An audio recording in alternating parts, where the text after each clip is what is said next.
It's time for the Onyx News. Extraterrestrials, time anomalies, dimensions, remote viewing, UFOs, UAPs, and USOs, ghostly encounters, abductions, Bigfoot, and more.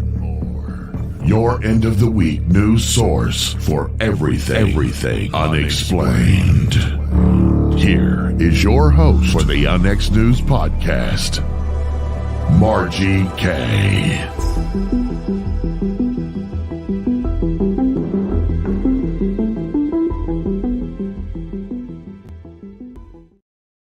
Hello and welcome to Onyx News. I'm your host, Margie K, and here we are this evening, another fun Friday night, and I've got two fantastic guests this evening. I do want to mention a couple of things before we get started. The Arkansas Paranormal Expo is coming up August 28th and 29th in Little Rock, Arkansas. You do not want to miss this. If you would like some free tickets, 2 free tickets, I've got 2 sets of tickets, and when you get there, you will also get free t-shirts on site. Send a comment in this show this evening. Send a comment that you would like tickets, and the first 2 people will get those. And then, of course, we have our own Onyx Network XCon coming up October 30th to November the 1st. That's over Halloween. Yes, it is. And we hope you can join us for a fantastic event. We're running a really extra special deal just until Monday night at midnight. If you want to attend, and this is all the speakers, all the vendors, the raffle drawing, and the dinner, okay, for just $99. That is an insanely low price. And if you go to onyxnetwork.com and use the promo code XCON23, you will get that special price. My first guest this evening is Forrest Crawford. He is an investigator in Illinois. He served as the director of the UFO. Well, he was in the UFO Study Group of St. Louis, and then he also became state director of Illinois for MUFON, which is the Mutual UFO Network. He was also appointed to the staff position of computer specialist and designed and implemented the first computerized database to hold and manage all of MUFON's paper files. And what an accomplishment that is, because that would certainly have been a nightmare. He also served as the Midwest coordinator for the Center for Crop Circle Studies. He's lectured on his research all over the U.S., and he's been featured on several or numerous radio shows and several TV documentaries. So I'm going to welcome to the program Forrest Crawford. Hi, Margie. Yeah. Thanks for having me. Great. Thank you so much for taking time out today.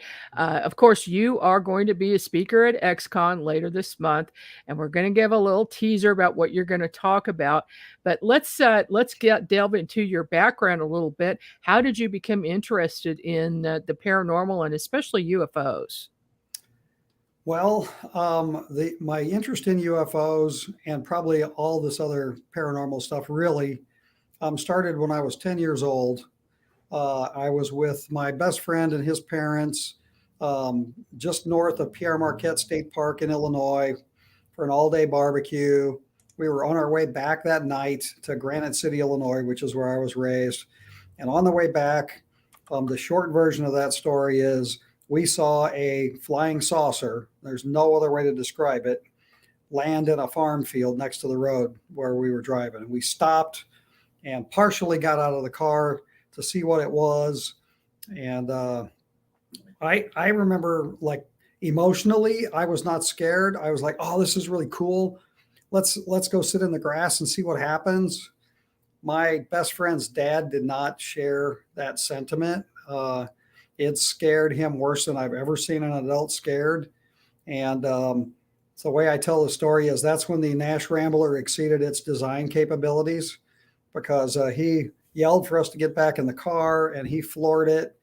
And we drove at very high speed on these windy country roads in in that part of Illinois to get away from this thing. But while I watched it, landing gear came down and it landed in the field. For lack of a better description, it kind of looked like the Pizza Hut logo.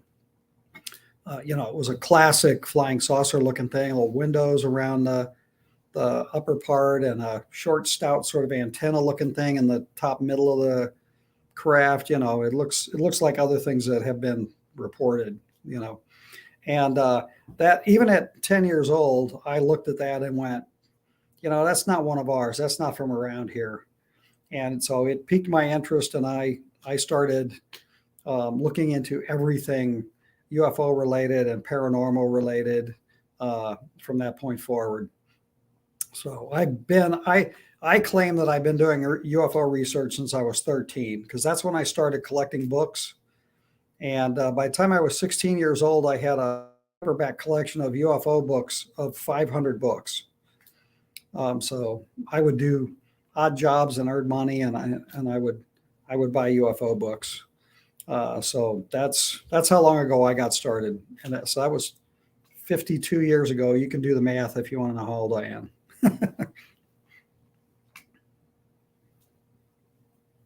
I can't hear you.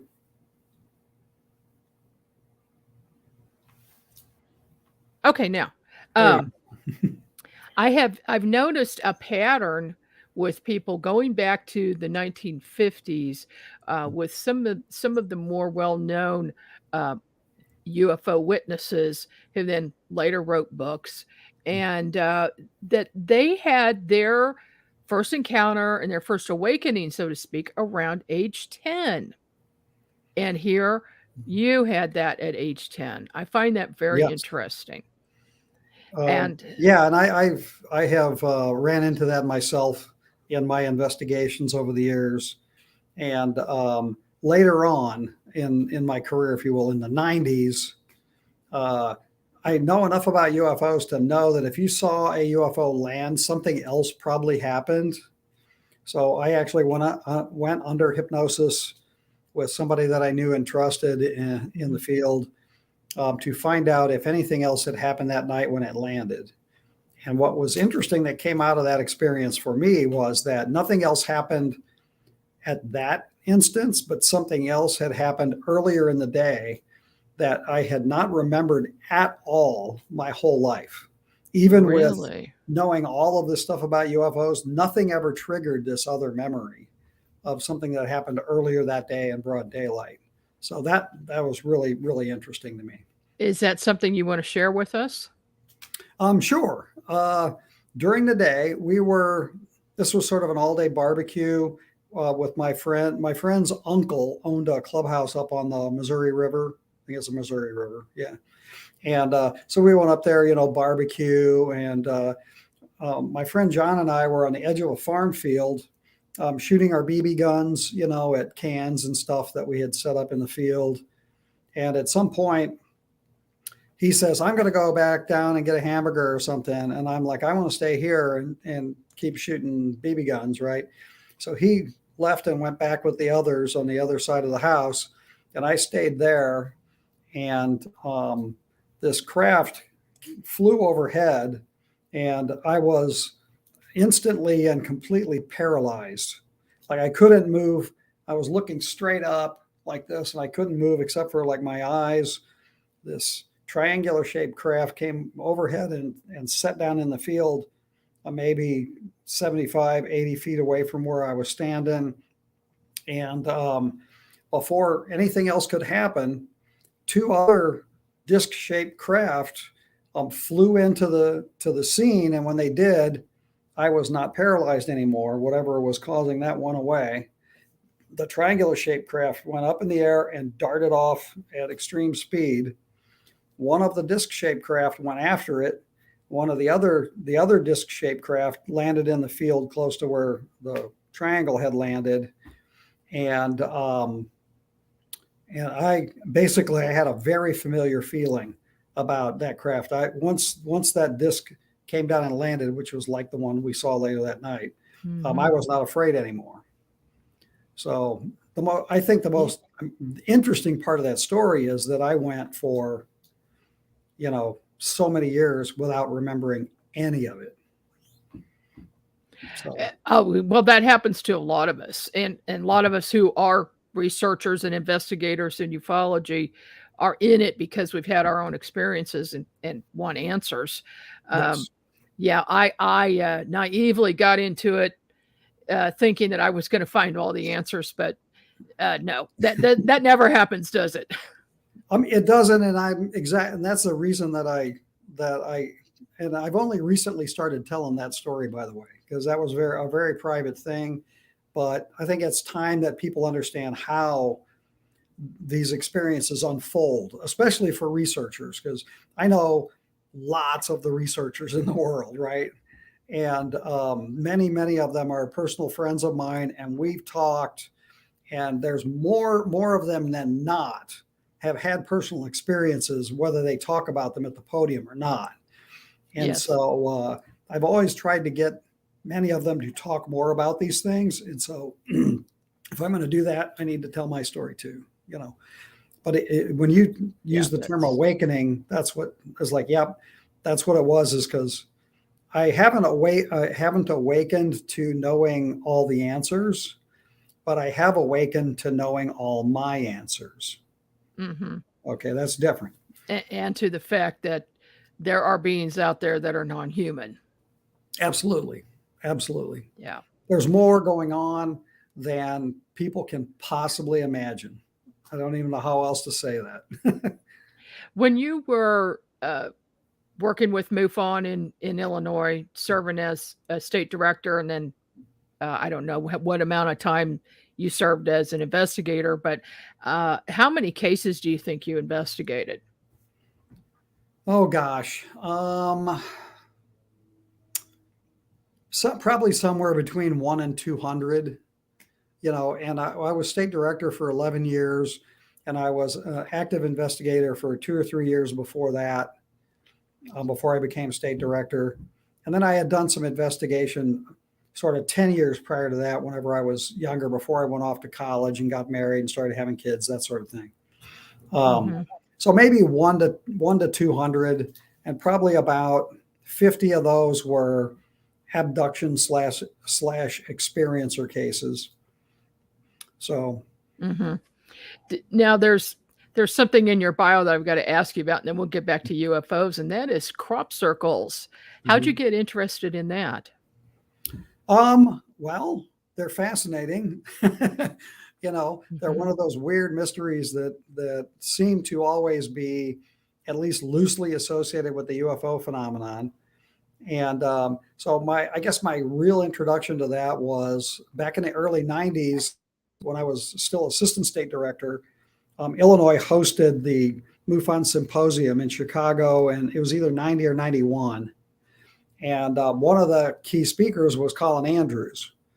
And so I got to go to the airport and pick Colin up and hang out with him quite a bit. And we became friends, and just fascinated by how, strange and mysterious the crop circles were, and so I just kind of, kept in touch with some of those guys in England, like Colin, and then,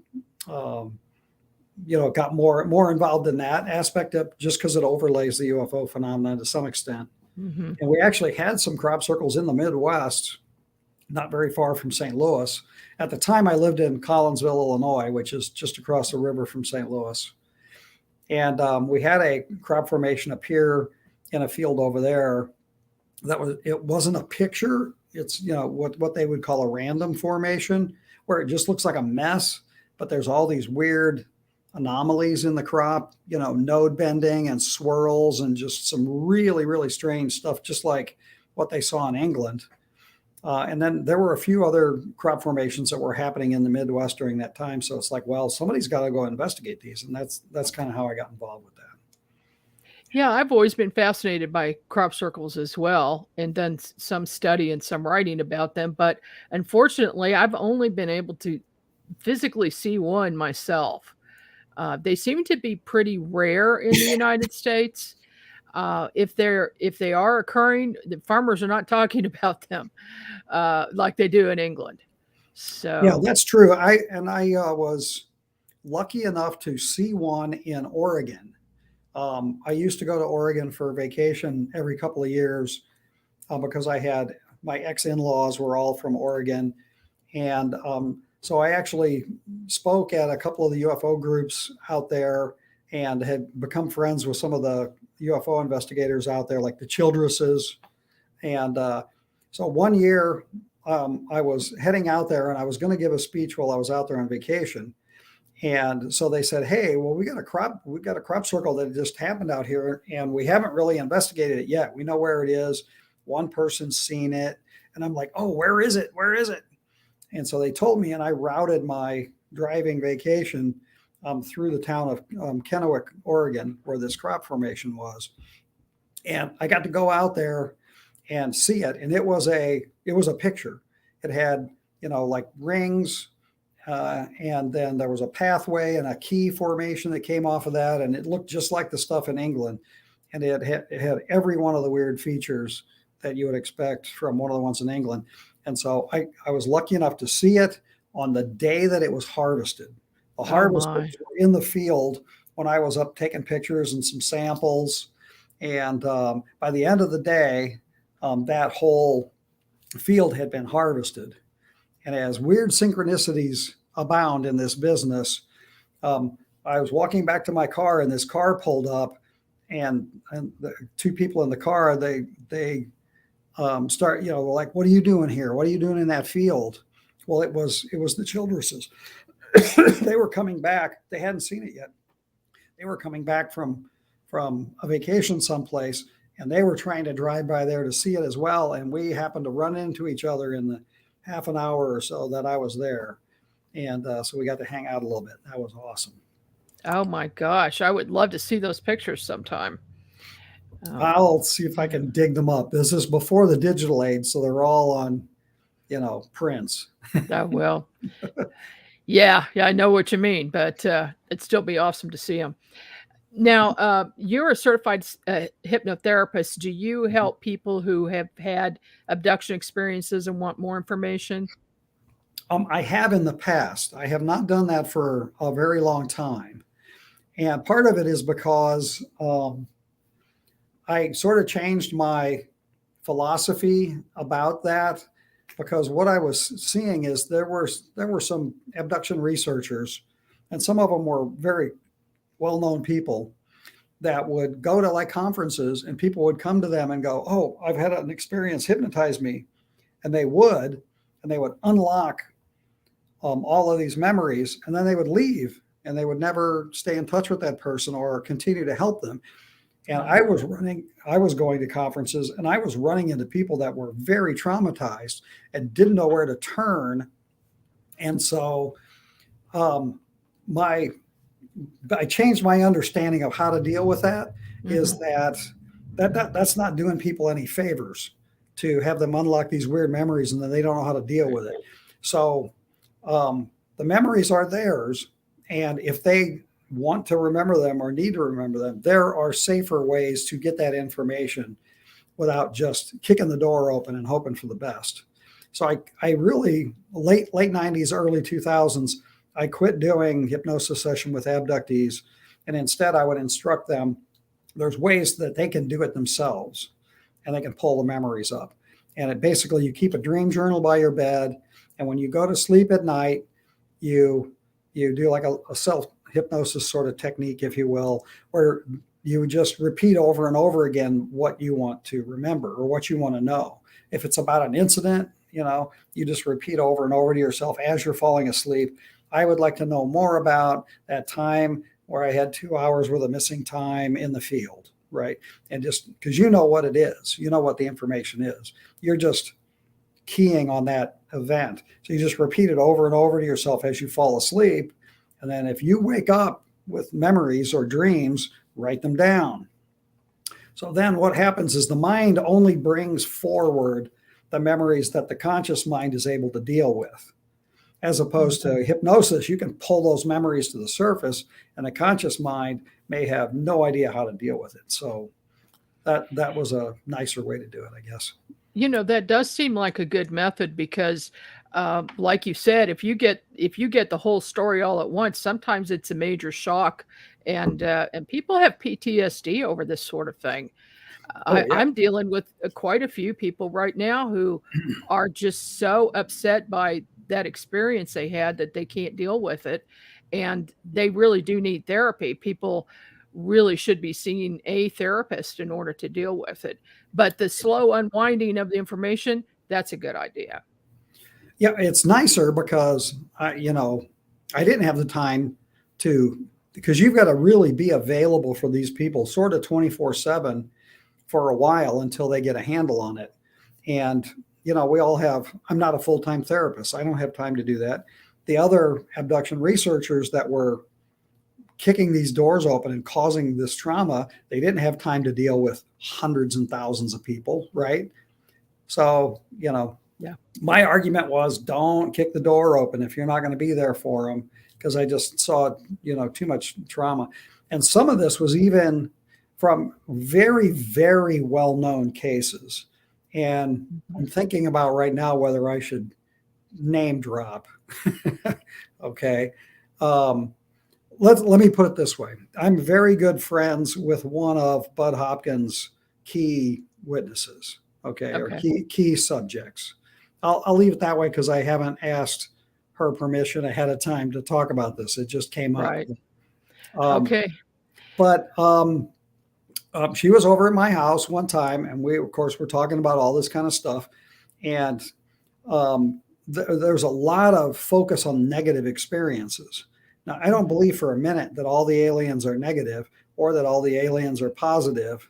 It's all of the above, okay? And sometimes it's your perception or perspective on the experience that colors whether it's positive or negative for you. And so I had spent a lot of time talking with this person who's a friend, and I was coming to the conclusion that this didn't really sound like a negative experience, but all of her memories were very negative and very scary. And so I brought this up, and I said, "Do you really, really know what's behind all of this?" And because nobody had ever asked her the question, "Do you know why they're abducting you?" Okay. Mm. And she's like, "Well, no." And she goes, "Well, hypnotize me. Let's find out." And so I did. I lay down and I hypnotized her. And the other thing is when you hypnotize people, you have to be really careful how you word things. Okay. And so if you don't want to lead the witness, you don't want to trigger fantasy prone, memories, that sort of thing. So I put her under hypnosis and we went to one of her more recent experiences. And I said, "Do you know why they contact you?" And she's like, "No." And I go, "Ask them." And she, like under hypnosis, everything about her changed. And she came out of hypnosis, which you don't normally do that. You normally do not sit bolt up out of hypnosis. And she's like, "Oh my God, I agreed to everything that they do to me, to all the experiences." And I go, "What do you mean you agreed?" And she's like, "I gave them permission from the very beginning to do all these things to me." And I go, "Then why are you afraid when these things happen?" And she was like, "I shouldn't be." Okay. And it's like, "So why did you agree to this?" And the real bottom line of this that really opens Pandora's box of discussion, if you will, is she goes, "I'm related to them." Uh-huh. Okay. Well, guess what? Yeah. That person had spent a lifetime of horrible, scary memories about this. And from that moment forward, everything about her perception of the experience changed. It wasn't scary anymore. Yeah. The next time they came for her, it was a conversation, not a, "We're going to drag your ass on board and do what we want." It A much more changed pleasant experience. Yeah. because she viewed it different. Yeah. Okay. That is fascinating, and I could talk to you for hours, but we are actually over time right now. Tell us real quickly what you're going to talk about at XCon. One of the most extraordinary cases that I ever investigated is known as the Oscar case.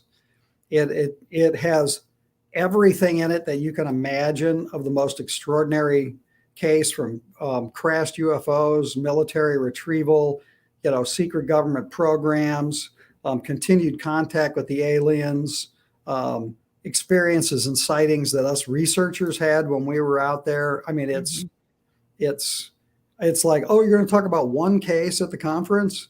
Yeah, well, it's one case that Yeah. tells us an awful lot about what's going on. Well, that sounds awesome. I'm looking forward to it, and I know everybody is that's going to attend XCon. Thank you so much, Forrest, for taking some time with us this evening.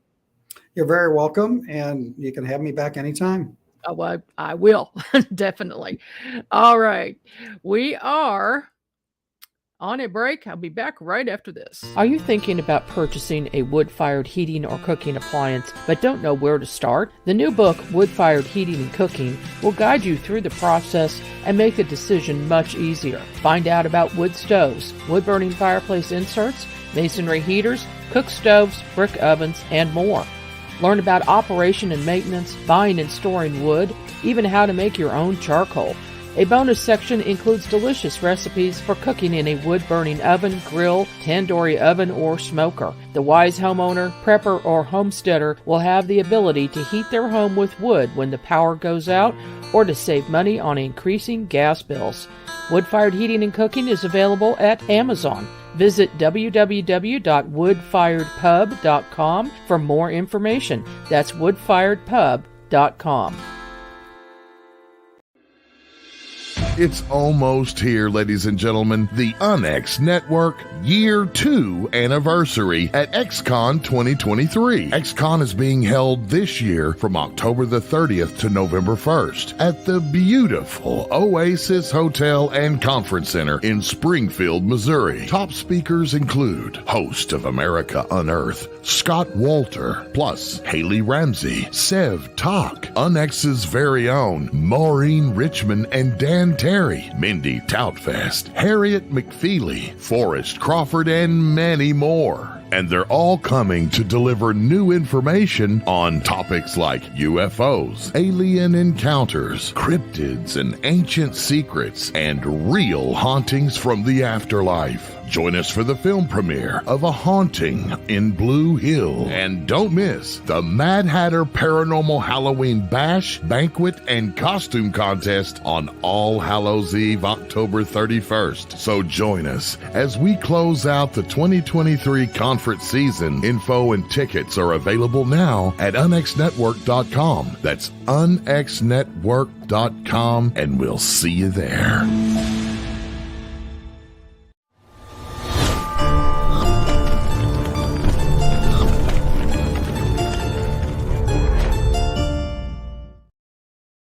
Welcome back to UNX News. I'm your host, Margie Kay, and this evening I have a second wonderful guest, good friend of mine, Sev Talk. She's a lifelong ET experiencer who came out publicly about her encounters. Sev is a spiritual counselor and does soul purpose readings for people who wish to know more about their purpose. Sev is featured in the Canadian TV documentary series Encounter UFO, Physical Contact, and other radio and TV shows. Welcome to the program, Sev. Hi, Margie. Hi, everybody. Very happy to be here with you. Well, thank you so much for coming on the program tonight. I know you're a busy lady. And so let's just kind of start from the beginning as well, and let us know why you got interested in ETs. Mm-hmm. Well, I spent most of my life hiding from them. My first conscious memory started at age 10. And so I had ET contact for decades, but I did my best to ignore it, laugh it off, make excuses for it, think it was dreams. It wasn't until 2017 when the Greys burned 2 X marks into my back that I started getting into the whole UFO thing. I realized that I can't ignore it anymore, and that these aren't dreams, because dreams don't burn 2 red X marks into your back. So I felt compelled to finally face it. And facing it was the best thing I've ever done, because I know now, as an experiencer, if you don't admit to yourself that what's happening is true, if you lie about it, if you deny about it, you are lying and denying a very important part of yourself. And that affects all areas of your life, because you're not being your authentic self. And I really saw a huge shift in my life and my perspective, the way I think, and just my happiness level when I finally came out to myself that all of this contact is true. And that's what I help experiencers do, come out to themselves. You can contact MUFON, or you can contact me personally through my website, planetsev.com. But that's the most important step. You don't have to write a book, you don't have to speak at conferences, but you have to come out to yourself. And I'm pleading with the world. Experiencers have the most remarkable, amazing experiences on Earth, or off of Earth, and we're being conditioned to be embarrassed about it, keep our mouths closed about it. But this is really important information. And in my talk at the conference, I'm going to be talking about the information the ETs have given people. And pretty much it falls into 5 categories. They give us information about scientific innovation, about the hybridization program, about how to strengthen our psi abilities, about possible future fates of humanity, and also spiritual and self-empowerment messages. And these messages have changed people's lives. It's changed my life. It's changed many experiencers' lives. So I'm going to talk about those experiences. I'm also going to share the real pictures and drawings and paintings by these experiencers demonstrating what they saw. And it's a variety of beings. That's awesome, and your experiences are awesome. I've heard you talk about it before, and you've been on this show before. Here is one of your pictures. Yeah. Is that the X we're talking about? Yes. So that happened in 2017 when I moved here to the Inner Banks of North Carolina. I came here from Capitol Hill, Washington, D.C. And I didn't know that the ETs were going to follow me all the way over here. And so the second night I was here, this X mark was burnt into my tush. And when I saw it, I was just dumbfounded. I was afraid. I knew it was the Greys intuitively because I had met them before. And back then I thought they were bad. I thought they were evil. I thought they were out to get me, because pretty much that was my perspective on life back then. Mm-hmm. I was a perpetual victim. But the ETs helped me not think like that anymore, that I'm not the victim.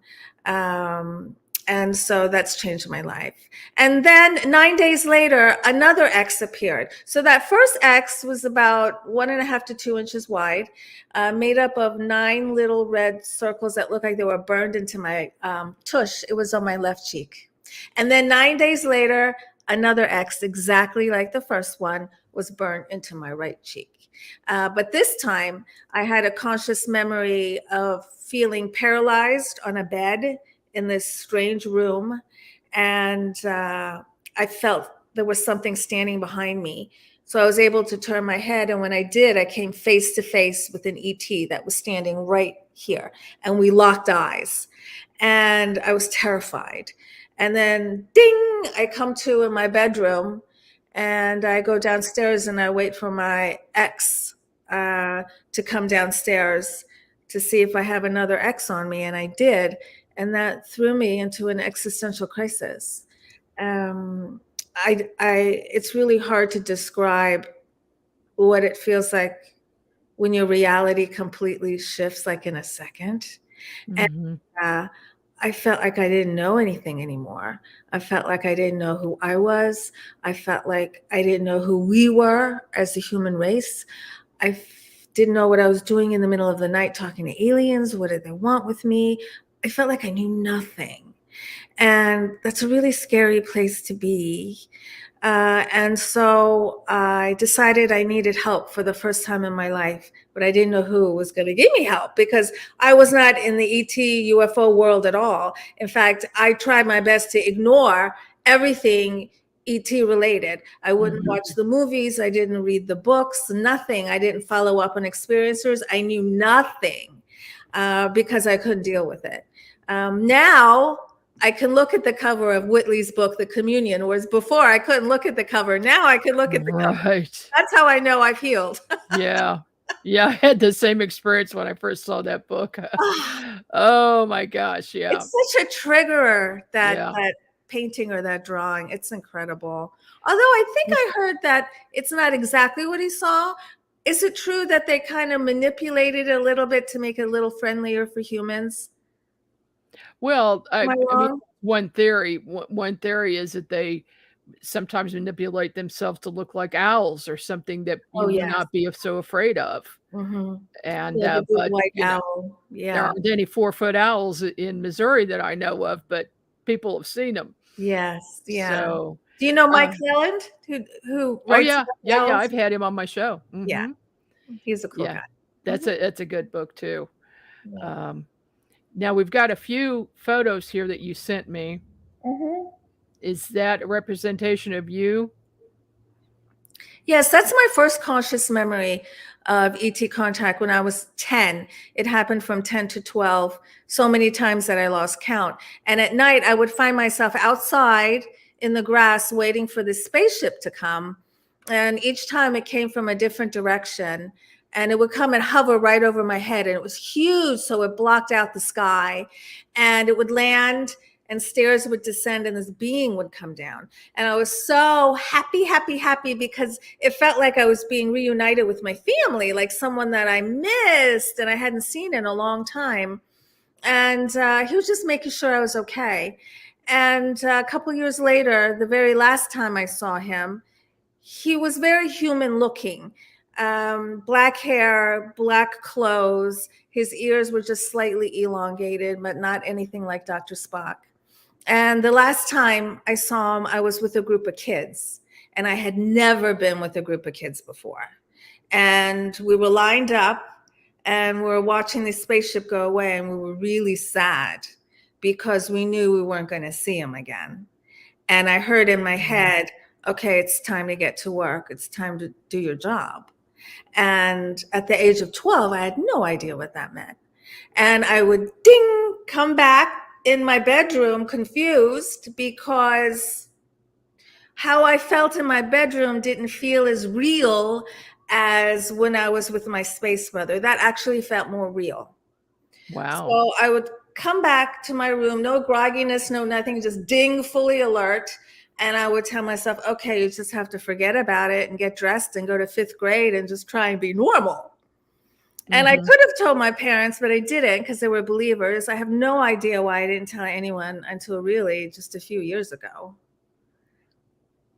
It's a lot to carry. Oh, it is. Yeah, certainly. And once again, age 10, this awakening happens and you have a conscious memory of something.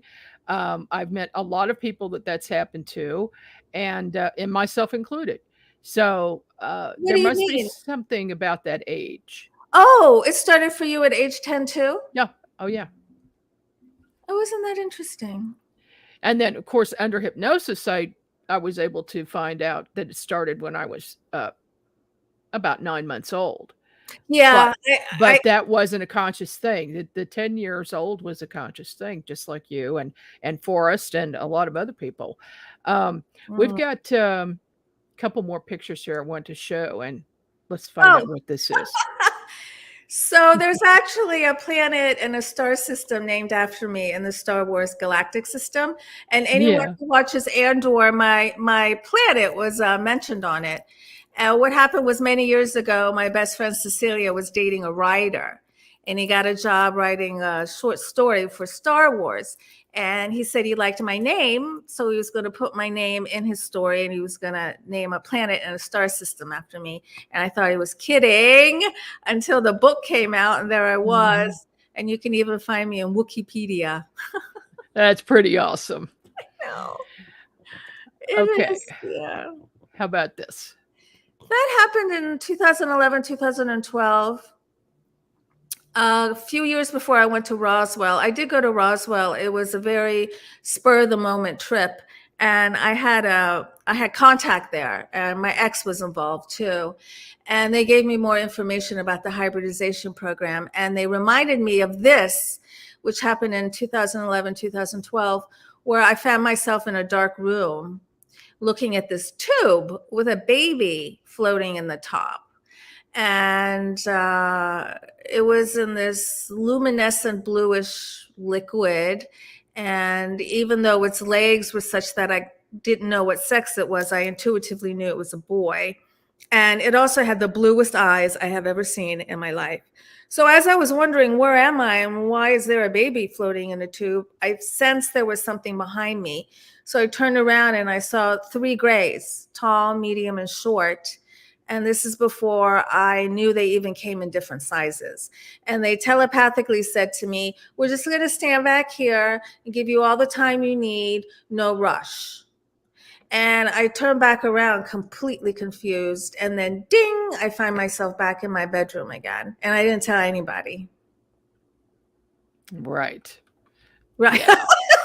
Emma, right. I understand. Totally. That was funny. Oh, okay. This is a beautiful story. This is a lady, Raptal Vargas, who lives in Hawaii. And this is spiritual information. And she woke up, she was like on this bed type of thing. And she was looking at that black and white thing on the wall. She just woke up looking at it. We're not quite sure what it did to her. And then all of a sudden, these 3 beings walked in. This is her painting, by the way. She's so talented. And she said that they were reflective. They were picking up all the colors in the room. And they were giving her information. And they told her, what I believe myself to be is what I become. And she said that information changed her life, because that information, she pondered on it, she thought about it, and it gave her the courage to leave her abusive relationship. Wow. Well, that is a really good message for anybody. Yes. But it is so true. And that sounds like a happy ending. Yes. Yes, it is. That's the gray that was behind me when that was, I think, putting another X on my tush. And we locked eyes. And in my book, You Have the Right to Talk to Aliens, I describe his eyes were like looking into 2 pools of black oil. And what really scared me the most was that there was no telepathic communication, because in the other instances with the grays, there was always telepathic communication.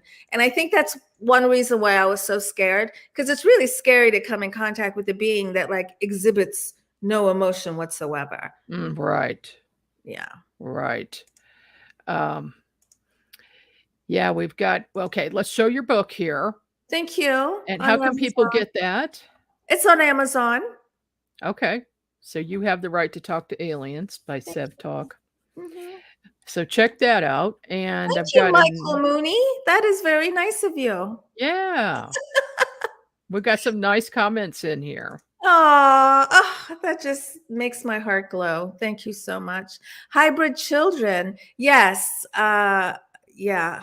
I work with a lot of experiencers who have had these hybridization experiences and memories. And they're really some of the toughest ones for people to deal with, especially women.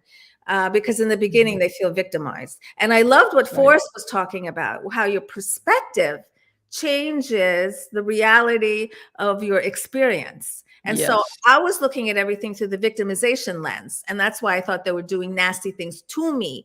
But when I got rid of that victimization perspective, just like Forrest was saying, I realized that the grays were helping me this whole time. Right. Right. And that's what a lot of people find out. Mm-hmm. This is a very interesting story. It's a lady from England, and she was visiting her friend, and all of a sudden these 3 beings appeared. And they said first they were shocked, and then they said, "Who are you? Are you God?" And they started to have a little bit of a discussion. And they said, "We created this illusion, and the only truth is what one sees through our first eye, a personal perception. our own reality consciousness that layers on layers, which makes up this reality. So once again, we're being told that we make our reality. That is a message that happens again and again and again. And another thing those beings told them was that everything is made of carbon, hydrogen, oxygen, and nitrogen. So they decided to call those beings Chan, CHON, for carbon, hydrogen, oxygen, nitrogen. Okay. They called that group Chan. Well, that'll work. And we've got one more here. Yes, this is Ralph Connor, and this is his painting too. And he had an experience with the mantids and with the grays. You could see on the far left the mantid holding a wand. Sometimes we see grays holding wands, and this time a mantid is holding it. And he said he had the most amazing experience on the craft because he could feel everybody's mind, everyone's consciousness. All of a sudden, every being on the spaceship was connected. Their minds were connected. They could feel each other. They could hear each other. And it was a very safe, loving environment. Wow. Wow. That's quite an experience. Yeah. Oh, goodness. Well, we've got a lot of people in chat right now that are wonderful, loving this. So, great. Okay. I have never heard of a mantis holding a wand. So that is interesting. That's very interesting. I wonder what that means. Well, there was a lady, Christy Campbell, just said, my mantis guide has the wand. Yeah. He uses it for healing. So Christy, I guess, is in contact with the mantids. Must be. Maybe she can get more information on that wand. Yeah. Christy, send me an email after this so we can get in touch with you and talk about that wand. Is it like Men in Black when it like ding, it like erases your memory? Who knows? Maybe it's a flashy thing. Yes. Oh, yeah. Okay. So she's going to do that. Wonderful. Great. Wonderful. So we've got just a few more minutes here. Seb, is there anything else that you want to tell us about before the conference? Well, let's see. I have some TV shows coming up. I can't say exactly which ones they are yet, but one's on Gaia TV and other one's on the History Channel. And I have some other things in the works, some other conferences, but nothing's been finalized yet. It's time for me to start another book. Yeah, it is. So that is, that's on my list for next year. What's it going to be about? I'm not quite sure. I have the feeling it might be about the empowering messages the ETs give us. I'm not quite sure yet. There's so much to write about, Margie. Oh my gosh. There is. There are so many experiences. And the thing is, we're put on the planet to do a job, right? And and sometime we figured out what that is, and then we don't have enough time to do it all. Yeah, because usually you figure it out later in life. I know. Yeah, because we've got a limited lifetime in human bodies, so we do what we can, right?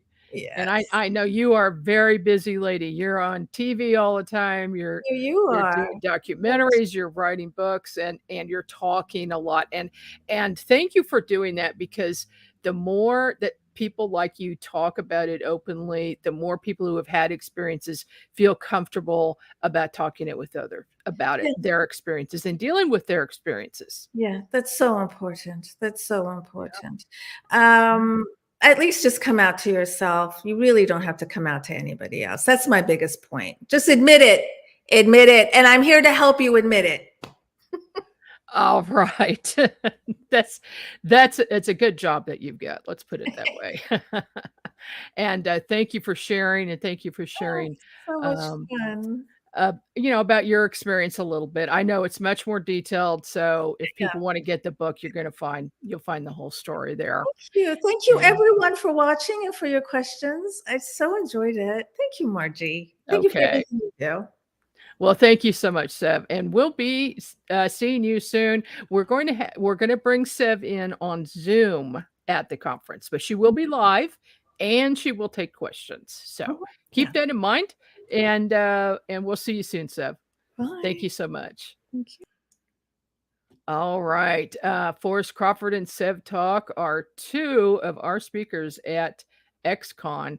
We've got a heck of a lineup for you. And if you want to see who's talking at the event, just go to unxnetwork.com and then click on the X conference or add XCon at the end of that address, and you will see everything that's going on. So we've got the speakers, we've got our keynote, Scott Walter from America Unearthed, and you're not going to believe his topic, because if you're a fan of his show like I am, he never went here. Okay. So this is something kind of new for him. He's going to talk about the Knights Templar and the alien connection. So I know that talk is going to be fantastic, as well as all of the other people who are speaking. They're really good at what they do. They're experts in their fields, and it is not to be missed. But we also have a lot of vendors. We're having a raffle drawing, which is a benefit for the Tunnels to Tower Association. We're going to give the proceeds from that raffle to them. And then we also have door prizes, and then the evening banquet. So that's going to be our 2nd year anniversary for the UNX Network. That is our celebration of our anniversary. And then, of course, Halloween and a costume contest. The theme is Mad Hatter. So if you can wear a Mad Hatter themed costume, great. Otherwise, we are actually going to have a contest, and there will be prizes for the best Mad Hatter theme type costume, also best paranormal and best alien. So all of that, folks, if you sign up by Monday, you can get in for $99 and use the promo code XCON23 in order to do that.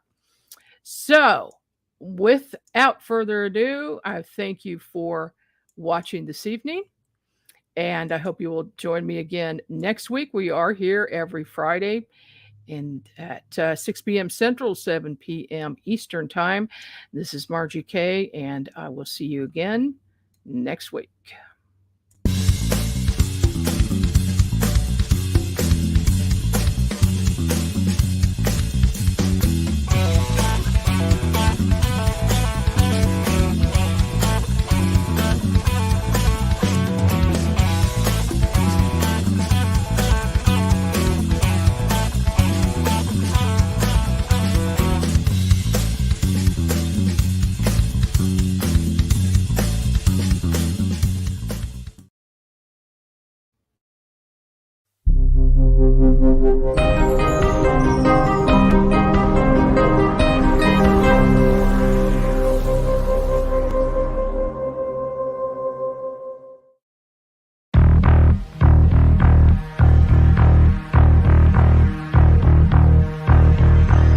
In the heart of Nebraska, a paranormal disturbance has been uncovered.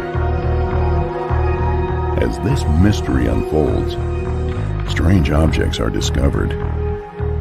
What do you get from it? I feel a real demonic energy off of it, but I also feel more than demonic, it's just plain evil. And there was a creepy door down there that was painted on with spots and different types of patterns. It just didn't seem right. And contact is made. It just touched me on the back of the neck. Will the spirits of Blue Hill be set free? Or will they be trapped for eternity?